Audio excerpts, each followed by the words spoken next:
जीवन एक रथ है।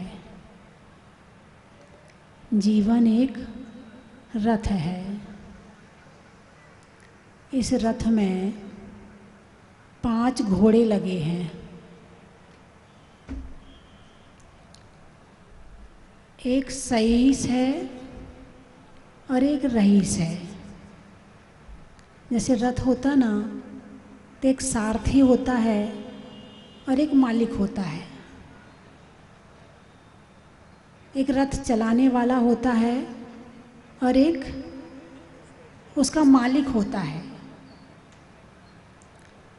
तो जो रथ चल रहा है वो किसके हिसाब से चलेगा? जो रथ को चलाता है उसको सईस बोलते हैं, और जो रथ में मालिक होता है उसको रईस बोलते हैं। तो रथ जो चल रहा है वो किसके हिसाब से चलना चाहिए? सईस के हिसाब से या रईस के हिसाब से?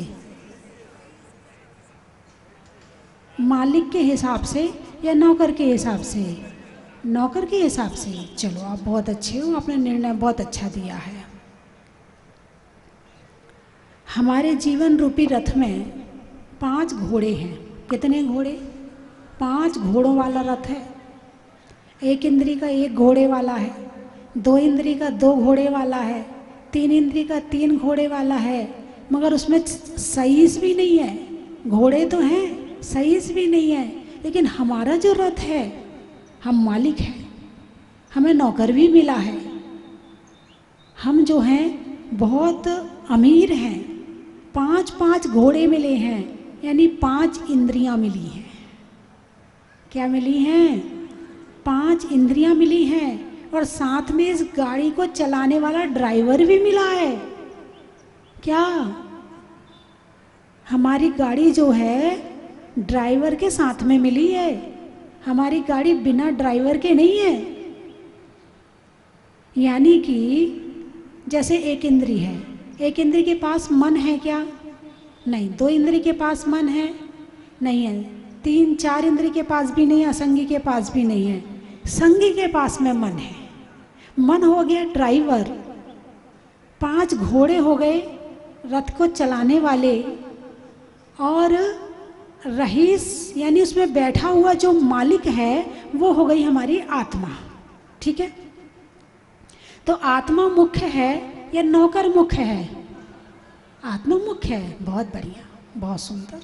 आपका निर्णय एकदम सही है, आप कहीं गलत नहीं है। निर्णय लेने में आप एकदम बिल्कुल राइट होते हैं। निर्णय लेने में बिल्कुल गलत नहीं होते हैं। हाँ, उसके बाद का मामला भी पूछ लेती हूँ, है ना? तो जो हमारा रथ है, जैसे मान लो मालिक सो गया। मालिक क्या हो गया? सो गया। अब वो रथ किसके हिसाब से चलेगा? सईस की जहाँ मर्जी होगी वहाँ ले जाएगा।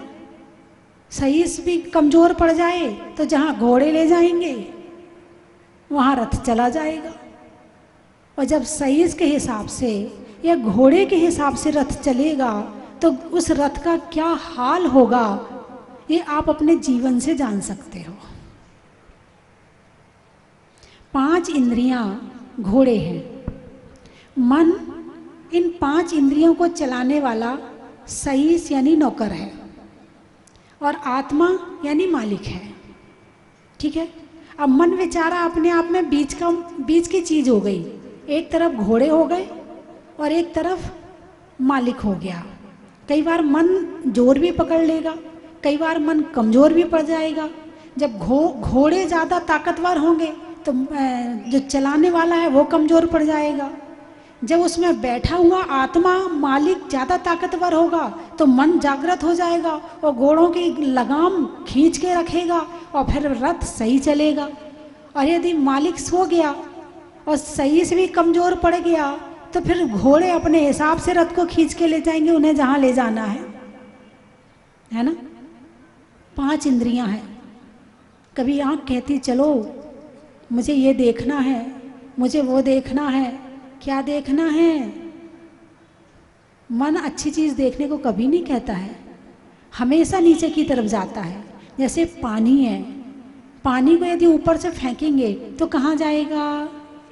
नीचे की तरफ जाएगा, नहीं ऊपर की तरफ जाना चाहिए। यदि पानी को नीचे से ऊपर ले जाना है तो क्या करना पड़ेगा? मोटर लगानी पड़ेगी या बाल्टी में भर के पूरे ताकत से ले जाना पड़ेगा। नहीं तो पानी की जो गति है वो तो नीचे की तरफ जाने वाली ही है, वो ऊपर तो अपने आप पानी जाता ही नहीं है। ठीक पानी के समान हमारा मन है, यदि इसके भरोसे छोड़ दो तो ये हमेशा नीचे की तरफ जाएगा, हमेशा बुरे काम करवाएगा, ये अपने आप नहीं जाएगा। अब यदि जैसे पानी को ऊपर ले जाने में मेहनत लगती है, ऐसे इस मन से अच्छे काम करवाने में मेहनत लगती है। इस मन से अच्छे काम करवाना है तो बिना मेहनत बिना प्रयास के हो ही नहीं सकता है। इसको भी संस्कारित करना पड़ता है मन को। यदि मन संस्कारित हो गया, अब जैसे तुम रोज मंदिर जाते हो तो अब मन को पता है कि ये हम कहें और ना कहें, इसको तो मंदिर जाना है। अब मन अपने आप ही तैयारी करेगा, सुबह उठेगा, टाइम से नहाएगा। मन ही नहा रहा है, शरीर नहीं नहा रहा है। और यदि कभी ज़्यादा ठंड हो जाए, मन का आज ठंड बहुत हो रही, नहीं नहाना, तो शरीर नहीं नहाता है ना। अब इसमें शरीर की चल गई और मन ने उसकी बात मान ली। लेकिन मन ज़्यादा संस्कारित हो जाए तो चाहे आंधी हो या तूफान, गर्मी हो या सर्दी, जाएगा ही जाएगा मन इस शरीर को लेकर के मंदिर में। जब मन मजबूत होगा और मन ज़्यादा संस्कारित हो जाएगा। जैसे पहले के समय में लोग गांव से शहर में बैलगाड़ी लेकर आते थे और वहाँ अपना माल वगैरह बेचते थे। तो जब वो लाते थे बैलगाड़ी को शहर की तरफ, तो बैलों को हाँक हाँक के लाना पड़ता था। और जब वो लौट के अपने गांव जाते थे तो उसका जो बैलगाड़ी वाला होता था वो तो सो जाता था, और बैल जो हैं उस गाड़ी को लेकर घर पहुंच जाते थे। क्यों? शहर आने के संस्कार नहीं है, मगर घर जाने के संस्कार हैं। ऐसे ही आप लोग अभी आए तो आपसे कल बताना पड़ा, भाई प्रवचन का टाइम है, इतने बजे आना। उसमें से भी सारे आए नहीं आए कोई ज़रूरी नहीं, इसमें भी कोई बंदिश नहीं। जिसका मन हो तो आओ और मन हो तो ना आओ। बात किसकी आ गई? ये नहीं कहा जाएगा कि शरीर आना चाहे तो आ जाए, नहीं आना चाहे तो नहीं आए। ऐसा कहा जाएगा क्या? नहीं। क्या कहा जाएगा? मन हो तो आओ और मन ना हो तो नहीं आओ। इसका मतलब आने वाला कौन है? अब आप ही बताइए, आप ही शब्द का प्रयोग करते हो। भाई मन हो तो करो, मन हो तो नहीं करो। इसका मतलब करने वाला कौन है? मन है। तो संस्कारित किसको करना है? मन को। तो क्या कहते हैं? 8 बजे आने का कष्ट कीजिए। प्रवचन में 8 बजे, अरे बोलिए ना, आने का कष्ट कीजिए। जब प्रवचन हो जाएगा तो ये नहीं कहा जाएगा कि प्रवचन खत्म हो चुका है, घर जाने का। बोलिए ना, हैं? जिनवाणी स्तुति भी नहीं होगी और तुम्हें जाना होगा, तुम उसके पहले भाग जाओगे। अब तो प्रवचन खत्म हो गया, जो काम जितना होना था वो तो हो गया है। अब तो बस चलो यहाँ से। घर जाने के लिए नहीं कहना पड़ता कि कष्ट कीजिए, और मंदिर आने के लिए कहना पड़ता है कष्ट कीजिए। इसका मतलब क्या हुआ ये आप समझो। बच्चों को ये नहीं कहना पड़ता स्कूल जाने का बेटा कष्ट करे, नहीं, जाना पड़ेगा। कैसे नहीं जाएगा?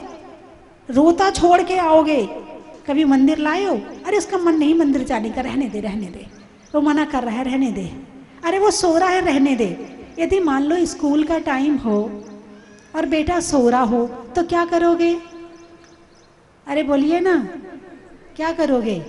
उठाओगे? मार के उठाओगे? बिल्कुल सही बात है। स्कूल का टाइम हो तो पीट के उठाओगे, नहीं उठेगा तो। चाहे वो रोता रहे, लेकिन रोते रोते नहलाओगे उसे, रोता रहे वो खिलाओगे उसे, दूध पिलाओगे कि भाई दूध पी ले और स्कूल जा, तेरा रोना नहीं चलेगा। कभी मंदिर के लिए आपने सोचा कि बेटा मंदिर नहीं जा रहा है, सो रहा है, तो इसे उठाया जाए, इसे पीटा जाए, इसे ज़बरदस्ती मंदिर भेजा जाए? नहीं, स्कूल जाना तो ज़रूरी है, मंदिर जाना थोड़ी ज़रूरी है। मंदिर जाने से कौन सी कमाई होती है? मंदिर जाने से कौन से नोट मिलते हैं? मंदिर तो वो भगवान के लिए जाना पड़ता है। तो भगवान के लिए जाना पड़ता मंदिर। ये सोच ले इंसान कि मंदिर में अपने लिए जा रहा हूँ तो कहने की ज़रूरत ना पड़े।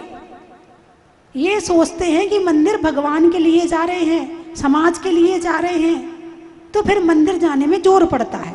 अब आप प्रवचन सुन रहे हैं, किसके लिए सुन रहे हैं? मेरे लिए या अपने लिए? किसके लिए प्रवचन सुन रहे हैं? अपने लिए। अपने लिए सुन रहे हो इसलिए घर छोड़कर आ गए। यदि ये पता चल जाए कि प्रवचन माता जी के लिए सुनना है, अरे बोलिए ना, फिर कितने लोग सुनेंगे? यानी सुनने की इच्छा जब अंदर में तीव्र होती है तो आप घर छोड़कर आए, और तीव्र होती है तो लोग पैसा देके प्रवचन सुनते हैं, टिकट लगती है, और वो कहाँ, वो ऑडिटोरियम में करवाए जाते हैं, वहाँ टिकट लगती है। बोलिए ऐसा होता कि नहीं होता कई बार हैं? और फिर भी टिकट लेके सुनते हो, फिर कहते हैं मज़ा आ गया, पैसा लगा था ना। फ्री के प्रवचन में ये कहो कि नहीं कहो मज़ा आ गया, लेकिन उस प्रवचन में ज़रूर कहोगे मज़ा आ गया। क्यों? दिए है ना, इसलिए कहना पड़ेगा, नहीं तो लोग कहेंगे पागल हो, ऐसे इससे अच्छे प्रवचन तो हमारे यहाँ फ्री में मिल रहे थे, तब नहीं सुने तुमने। इसलिए ज़बरदस्ती कहना पड़ेगा कि मज़ा आ गया। अभी कई बार मैंने ध्यान शिविर लगाए हैं, तो ध्यान शिविर में 7 दिन का लगाती हूँ मैं, तो 7 दिन में मैंने कई तरह से ध्यान सिखाया। तो उसमें कई लोग ऐसे भी थे जिन्होंने पहले 25,000 50,000 रुपये के दे करके कहीं पर उन्होंने अटेंड किया था वो शिविर, मेडिटेशन कैंप उसका नाम था, meditation camp art of living. अंग्रेजी में हो गया ना, जहाँ अंग्रेजी में आ गया वहाँ पैसा लगेगा, जहाँ अभी हिंदी में है वहाँ फ्री में मिल जाएगा, है ना। तो वहाँ मैंने 7 दिन शिविर लगाया। जब शिविर पूरा हो गया तो जिन लोगों ने पहले वो पैसे वाले शिविर अटेंड किए थे, बोले माता जी जो आपने ध्यान सिखाया है और जो वो ध्यान सिखाते हैं उससे ज़्यादा क्वालिटी तो मुझे अपने ध्यान में लगी है जो मैं पैसे दे के सीख के आया था।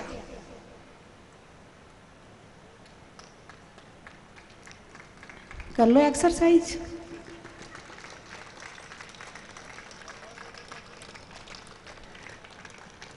क्या बोला कि जो मैं पैसे देकर सीख कर आया था, पैसे देकर, उससे ज़्यादा ध्यान का जो आनंद, जो क्वालिटी और जो गहराई मुझे यहाँ मिली है वो तो मुझे वहाँ भी नहीं मिली है।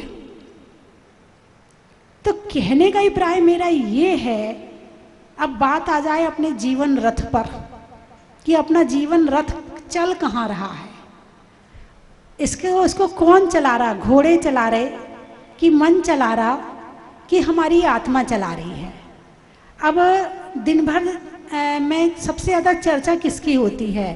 खाने पीने की, व्यापार की, या और भी चर्चाएं जो आत्मा के अलावा जो हैं वो चर्चाएं ज़्यादा होती हैं, या आत्मा की चर्चा ज़्यादा होती है?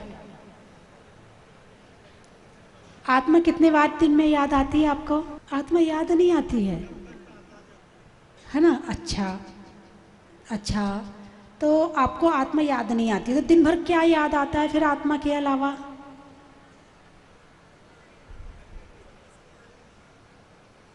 सारी दुनिया याद आती है आत्मा को छोड़कर। टीवी याद आएगी, मोबाइल याद आएगा, रिश्तेदार याद आएंगे, खाना याद आएगा, बच्चे याद आएंगे, पति याद आएगा, दादा दादी याद आएंगे, मम्मी पापा याद आएंगे, हैं कपड़े वपड़े याद आएंगे, ज्वेलरी याद आएगी, पड़ोसन याद आएगी, सब याद आएगा, केवल एक आत्मा याद नहीं आती है। इसका मतलब आत्मा तो सो रही है। अब इस रथ को कौन चला रहा है? तो ये 5 घोड़े और मन। घोड़े मजबूत हो गए हैं, घोड़ों को इतना दाना पानी मिल गया, इतना दाना पानी मिल गया है, इतना दाना पानी मिल गया है कि मन भी घोड़ों के साथ मिल गया है। जो ताकतवर होता है उसकी चलती है, जिसकी लाठी उसकी भैंस। घोड़े ताकतवर हो गए हैं तो मन भी क्या करेगा? जब मालिकी हो गया तो बेचारा मन अकेला क्या करे, कहाँ तक घोड़ों को खींचे। ठीक है भाई, तेरे को जहाँ चलना चल, हम तेरे साथ हैं। घोड़े 5-5 घोड़े हैं, बेचारा एक घोड़ा हो तो भी मन उसे खींच ले। अब 5-5 घोड़ों को कहाँ तक मन संभाले। आँख कहती है मुझे ये देखना है, मुझे ये करना है, मुझे वो घूमना है, मुझे वो करना है। आँख अलग कहती है, कान अलग कहते हैं कि मुझे वो सुनना है, मुझे वो सुनना है। नाक अलग कहती है मुझे डिओ चाहिए, मुझे ये खुशबू वाला चाहिए, मुझे वो परफ्यूम चाहिए, मुझे वो चाहिए। हैं? जिह्वा के पीछे दिन भर दौड़ते, कभी उस होटल में, कभी उस ढाबे में, कभी उस होटल में, कभी उसके यहाँ की मिठाई खानी है, कभी इंदौर की जलेबी खानी है, कहीं का पोहा खाना है, कहीं की कचौड़ी खानी है, कहीं का कुछ खाना है। बोलिए ये है या नहीं है? किसके अनुसार जीवन चल रहा है? इंद्रियों के अनुसार जीवन चल रहा है या आत्मा के अनुसार जीवन चल रहा है? इंद्रियों के अनुसार जीवन चल रहा है। अब आप स्वयं सोचिए कि जिस रथ में घोड़े अपने आप रथ चला रहे हैं, वो रथ कहाँ जाके गिरेगा, कहाँ एक्सीडेंट करेगा, कहाँ किस गड्ढे में जाके गिरा, पता है आपको? बस यही हालत संसार के सारे मनुष्यों की है। जो समझ रहे हैं उनके भी है और जो नहीं समझ रहे हैं उनकी भी है। लेकिन ऐसा मत सोचना कि अभी मन को वश में करने वाले दुनिया में है नहीं। यदि मन को वश में करने का उपाय है तो केवल सबसे पहले स्वाध्याय से शुरू होता है। स्वाध्याय का मतलब है ज्ञान। ज्ञान का मतलब है अपनी कहानी। अपनी कहानी का मतलब है आत्मा की कहानी। आत्मा की कहानी का मतलब है आत्मा को जागृत करना। आत्मा को जागृत करना यानी घोड़ों को वश में करना। और जिनके घोड़े वश में हैं उसका रथ मंजिल पे पहुंच जाएगा, और जिनके घोड़े वश में नहीं है उनका रथ मंजिल पर पहुंचने वाला नहीं है। आप तो फिर भी वो लोग बैठे हैं जिन्हें बचपन में इंद्रिय वश करने के संस्कार दिए गए हैं। आप अभी आपके अंदर संस्कार है, आपके माता पिता ने आपको वो संस्कार दिए हैं। लेकिन आने वाली पीढ़ी जो भौतिक साधन इतने ज़्यादा चल रहे हैं, इतने ज़्यादा परोसे जा रहे हैं, सारा बाजार भरा पड़ा है भौतिक साधनों से। एक सामान खरीदने जाओ 4 खरीद के लाते हो। अरे ये भी अच्छा लग रहा है, ये भी ले लेते ना। अरे एक साड़ी खरीदने जाओगे 4 साड़ी खरीद के लाते, ये भी बढ़िया लग रही है। अभी पैसे नहीं लाए भैया, फिर क्या करें? बहन जी बाद में दे देना, आप अपना मोबाइल नंबर वो लिखा दीजिए, आपका घर का पता लिखा दीजिए, बाद में दे देना, कोई दिक्कत नहीं। उसको भी पता है कि ग्राहक को पसंद आ रही है, माल बिक जाएगा तो माल और आ जाएगा, माल की कोई चिंता नहीं है। लेकिन सामने वाले को पसंद आ रही, दे दे तू, तो पैसे आ जाएंगे बाद में। बात समझ में आई कि नहीं? एक चीज लेने जाते हो, इतनी चकाचौंध है, इतनी चकाचौंध है भौतिकता की कि आंखें चौंधिया जाती हैं। क्या लूं, ये भी सुंदर लग रहा है, ये भी सुंदर लग रहा है। वैज्ञानिकों को पता है कि तुम आंखों से जो चीज देखते हो उससे आकर्षित होते हो, तो वो भी चीज ऐसी बनाते कि तुम आकर्षित हो जाओ। तुम आकर्षित हो ना पाओ ऐसा वो वस्तु बनाना ही बंद कर देते हैं। ऐसे कलर डालते हैं, ऐसी चीज डालते हैं, उन्हें पता कि तुम्हारी आंखों को क्या अच्छा लगेगा, और फिर वो मार्केट में बेचते हैं और तुम देखते हो, फिर तुम उसका प्रचार भी करते हो। उसकी दुकान में जाना, बहुत बढ़िया कपड़े मिलते हैं। अरे उसके यहाँ जाके जाना, ज्वेलरी बहुत अच्छी मिलती है। अरे उसके यहाँ जाना, वो बाल बहुत अच्छे काटती है। अरे उसके यहाँ जाना, वो मालिश बहुत अच्छी करती है। यानी तुम किसका प्रचार कर रहे हो? प्रभावना अंग धर्म का है और तुम प्रचार इन चीजों का कर रहे हो। बोलिए करते कि नहीं करते हो? जिसको याद करना था बस उसको ही भूल बैठे हो, और जिसको भूलना था उसको दिन भर याद करते हो। और होता क्या है? भोगों से होता क्या है? भोग भोगने में पुण्य खर्चा होता है और पाप का बंध होता है। अब सुन लो मूल बात जो है, भोग भोगने में पुण्य खर्चा होता है। क्यों? आप पैसा कमाओगे, आप सामान खरीदोगे, आप खाओगे, पुण्य तो चाहिए। बिना पुण्य के आ सकता है क्या? शरीर में जो पलक भी झपक रही है ना, ये बिना पुण्य के नहीं झपक सकती। यदि पाप का उदय आ जाए तो पलक झपकने वाली बीमारी हो जाएगी। जैसा कल बताया था उन्होंने, कल दोपहर की मीटिंग में एक डॉक्टर थे, उन्होंने बताया था कि बोले लगातार लैपटॉप में देखते देखते, मोबाइल में देखते देखते आंखें ऐसी हो जाती हैं कि ऊपर ही नहीं उठती हैं। ये पलक जो है ये ऊपर ही नहीं उठती है, ये नीचे झुकी की झुकी रह जाती है। यानी इसका उपयोग इतना ज़्यादा किया। आपने कभी ध्यान दिया हो कि जब आदमी मोबाइल देखता है तो उसकी पलक नहीं झपकती है, एक टक देखता है, खुद का पता नहीं चलेगा। खुद का ना, आप दूसरे को देखना, दूसरे को देख के आपको खुद का पता चल जाएगा कि वो पलक खोला है तो खुली पड़ी है उसकी, बिल्कुल यूं देखे जा रहा, देखे जा रहा, देखे जा रहा, देखे जा रहा, देखे जा रहा। अब बेचारी पलक को तो जो काम मिला है कि गिर उठ, गिर उठ, गिर उठ, उसको तो वो काम मिला है, और तुमने केवल उठाए रखा तो वो बीमार हो गई। एक बार ऐसी बीमार हुई कि गिरने के बाद उठी नहीं। तो जो भौतिकता के साधन हैं वो इतने सुंदर हैं, इतने आकर्षक हैं। एक बार छू बस लो तो मैंने, एक बार छू लो, एक बार देख लो, फिर तुम्हें कुछ करने की जरूरत नहीं, वो तुम्हें खींचेंगे। जैसे आजकल के फास्ट फूड हैं, क्या हो रहा है, बच्चों को एक बार खिला दो दोबारा अपने आप मांगेंगे।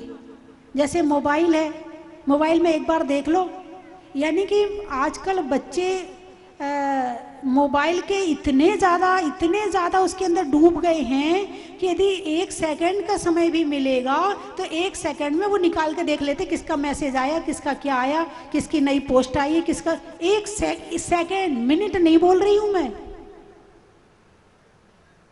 आप तो इसलिए थोड़े कमजोर हैं कि आप पुराने जमाने के हैं। देखते तो आप भी हैं, कम आप भी नहीं हैं। हाँ, मौका मिलते ही आप भी पूरा दाव लगाते हैं।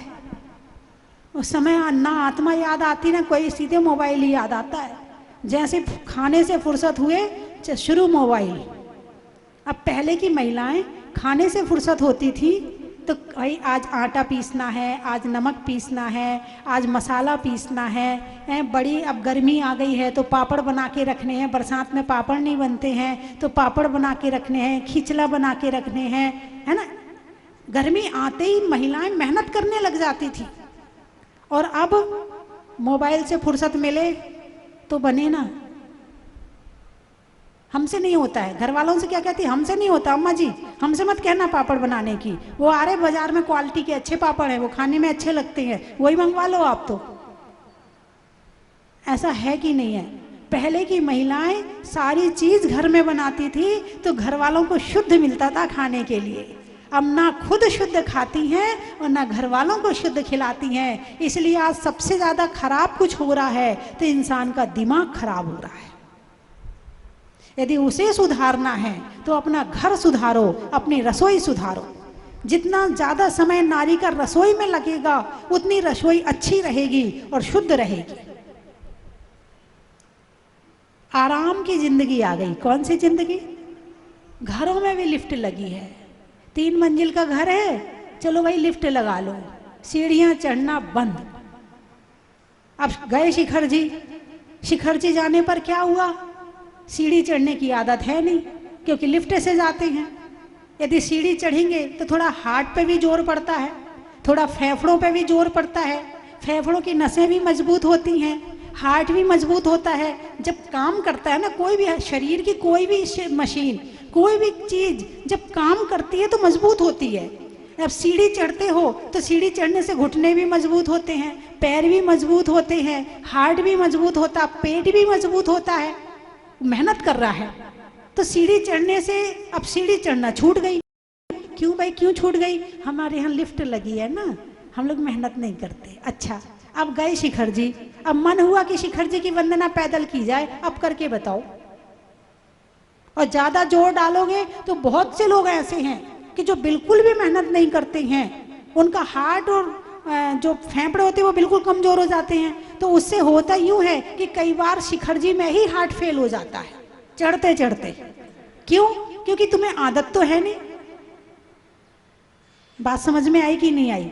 लिफ्ट लगाने का ये मतलब नहीं कि तुम सुखी हो गए। यदि धर्म की दृष्टि से और वैसे देखा जाए तो तुम दुखी हो गए। तुमने अपने आप को कमजोर कर लिया। अब घर में बच्चे होंगे छोटे छोटे, लगा दो लिफ्ट, कम से कम तुम्हारे फेफड़े तो फिर भी मजबूत है। तुमने बचपन में खेला है, कूदे हो, दौड़े हो, रस्सी कूदी है, तो तुम्हारे तो फिर भी मजबूत हैं। और छोटे छोटे से बच्चे हैं ना, घर में लिफ्ट होगी तो वो सीढ़ियां से नहीं चढ़ेंगे, वो तो शुरू से ही कमजोर हो गए। उनका तो फंक्शन एक भी ठीक नहीं रहेगा, सब कमजोर हो जाएगा। मेरी बात समझ में आ रही कि नहीं आ रही? बात मन की समझानी है। शरीर भी चाहिए। शरीर मजबूत होगा चाहे कुछ भी काम करवा लो उससे, और शरीर मजबूत नहीं होगा तो मन बेचारा कहता रहेगा चल पैदल चल पैदल। शरीर कहेगा ना शक्ति नहीं है, धूप लग रही है, प्यास लग रही है, गाड़ी लेके आओ तो मंदिर जाएंगे, नहीं लाओगे तो मंदिर नहीं जाएंगे। और हमारी पुरानी महिलाओं को गाड़ी मिल जाए तो ठीक, और नहीं तो भाग लेती है मंदिर पैदल। बोलिए ऐसा है या नहीं है? और आने वाली बहू, गाड़ी होगी तो मंदिर जाएंगे और नहीं होगी तो मंदिर नहीं जाएंगे। जब तुम्हारी बहू की ये हालत है तो आने वाली पीढ़ी की सोचिए क्या होगा।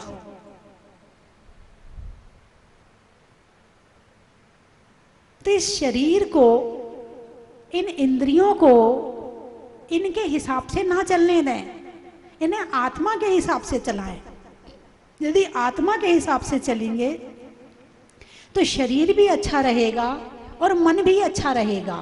और आत्मा के हिसाब से नहीं चलेंगे तो शरीर भी बीमार होगा और मन भी बीमार होगा। अब जैसे एक बात बता दूं आपको, भगवान महावीर ने जो जो चीज़ें बताई हैं वो सारी चीज़ें, जैसे उपवास है, भगवान महावीर ने कहा है कि सप्ताह में एक दिन अष्टमी और एक दिन चतुर्दशी आती है तो उपवास करो। कहा कि नहीं कहा? कहा ना। यदि उनकी बात हमने मान ली और एक दिन उपवास कर लिया तो क्या होगा? भक्ति भी हो गई। आज उपवास है, पूजा करनी है। आज उपवास है, आज ऐसा नहीं करेंगे, बाजार नहीं जाएंगे। आज उपवास है, भाई बच्चों गुस्सा मत दिलाना, आज मेरा उपवास है। यानी एक उपवास करके आपने कितना सारा धर्म कर लिया। ठीक है, ये तो हो गया धर्म की तरफ से। आपने उपवास किया तो ना जाने कितने पापों का नाश हो गया और ना जाने कितना पुण्य इकट्ठा कर लिया एक दिन में आपने। ठीक है, अब आओ शरीर की तरफ। 6 दिन में जितना ज़्यादा मीठा चला गया था पेट में, जितना घी ज़्यादा चला गया था, जितना नमक ज़्यादा चला गया था, एक दिन उपवास किया वो बैलेंस हो गया। तो जो शुगर है, जो तुम्हारी और भी छोटी मोटी बीमारियां हैं, बड़ी बीमारियां हैं, उनसे भी बच गए। ये तो हो गया शरीर की तरफ से। तीसरा, अरे इनका ना हमारे यहाँ ये हर सप्ताह उपवास करती हैं। हमारी श्रीमती जी तो बस पूछो मत कितना धर्म करती हैं। सम्मान हो गया। सम्मान चाहिए ना, कैसे मिलेगा? कुछ करो तो सही। यानी एक उपवास करने में आपको सम्मान भी मिला, आपका स्वास्थ्य भी ठीक हुआ, आपका धर्म भी हुआ और आपका जीवन भी अच्छा बना एक उपवास करने में। अभी मैंने भगवान महावीर की एक बात बताई है आपको, अभी ज़्यादा बात नहीं बताई है। ऐसे ही भगवान की, महावीर की हर बात यदि मान ली जाए तो उससे हमारी समाज से, सम्मान से, बाहर से, हर तरह से रक्षा भी होती है, जीवन भी अच्छा होता है, मन भी ठीक रहता है और जीवन उत्थान की तरफ जाता है। बात समझ में आई कि नहीं आई? यदि भगवान महावीर की एक एक बात धीरे धीरे धीरे धीरे मानते चलो ना तो आदमी आत्महत्या ना करे, आदमी परेशान ना हो। कैसी भी परिस्थिति आ जाए जीवन में, उसके अंदर लड़ने की सामर्थ्य आ जाएगी। सब्जी में छौंक का, दिल्ली में चांदनी चौक का और आने वालों में टोंक का। बड़ा ही महत्व है। जंगल में शेर का, फलों में बेर का और आने वालों में अजमेर का। बड़ा ही महत्व है। लड्डू में गाद का, खेत में खाद का और आने वालों में नसीराबाद, मुरादाबाद और अहमदाबाद का। बड़ा ही महत्व है। नेता के दौर का। नेता के दौर का, आम की बौर का और आने वालों में इंदौर का, बड़ा ही महत्व है, प्रभु की मूरत का, मनुष्यों की जरूरत का और आने वालों में सूरत का, बड़ा ही महत्व है, गाने में सुर का, नृत्य में नूपुर का और आने वालों में जयपुर का, बड़ा ही महत्व है,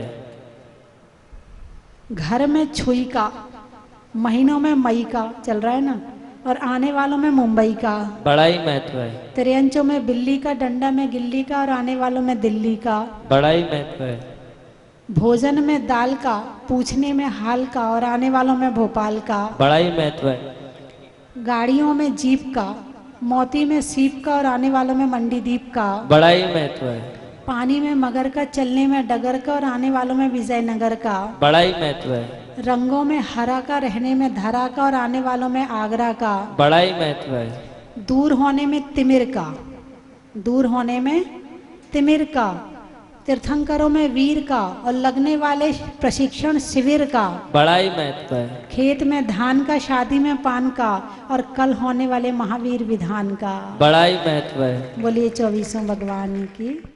निकले थे तो हमारा कार्यक्रम तो दूसरा था कि हम आवा और नसिया सांकना यहाँ होते हुए शाम तक यहाँ पे पहुँचेंगे और कल अभिषेक और शांति धारा करेंगे, किंतु शायद बाबा का बुलावा था, ये कोई चमत्कार ही था। पूज्य माता जी जयपुर में विराजमान है, हम उनके साथ बराबर जुड़े हुए थे, तो हमारा गाड़ी में बैठने के साथ ही भाव बदल गया कि नहीं, हम आज हमारे जो मित्र हैं अशोक जी पापड़ीवाल और बिमला जी, इनका वैवाहिक वर्षगांठ है आज, तो हमारे भाव ऐसे बदले कि नहीं, आज वैवाहिक वर्षगांठ पर हम वहीं पर चल के अभिषेक करेंगे बाबा मुनीश्वरनाथ भगवान के।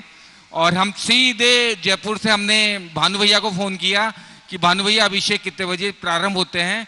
भानु भैया ने बताया कि 7:30 बजे के लगभग, तो हमने अंदाज लगाया और हम लगभग 7 बजे हम यहाँ पर जहाजपुर पहुँच गए थे। भगवान मालिक है, गूगल बता रहा था कि 3 घंटे में हम पहुँचेंगे, लेकिन हम 2 घंटे 10 मिनट में यहाँ पर पहुँच गए। मुझे नहीं मालूम है कैसे पहुँचे, शायद बाबा का ही चमत्कार हो। बोलिए मुनीश्वरनाथ भगवान की, बोलिए षष्ठी भूषण माता जी की।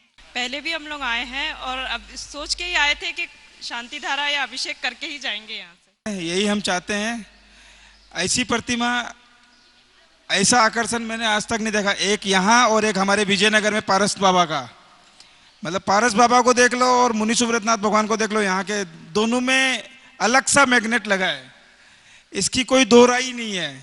मैं चाहूंगा यहाँ जो भी व्यक्ति है एक बार विजयनगर जरूर आए और पारस बाबा के दर्शन करें हमारे। आपको लगेगा कि आप कहीं अतिशय क्षेत्र में ही हो।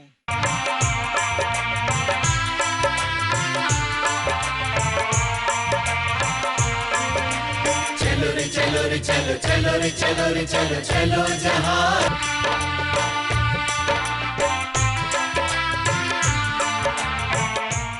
चन की थाल को सजाओ रे आज, रत्नों की थाल को भर लाओ रे आज।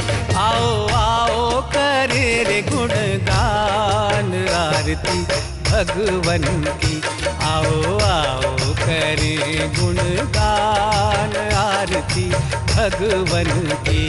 आओ आओ करे रे गुणगान आरती भगवन की।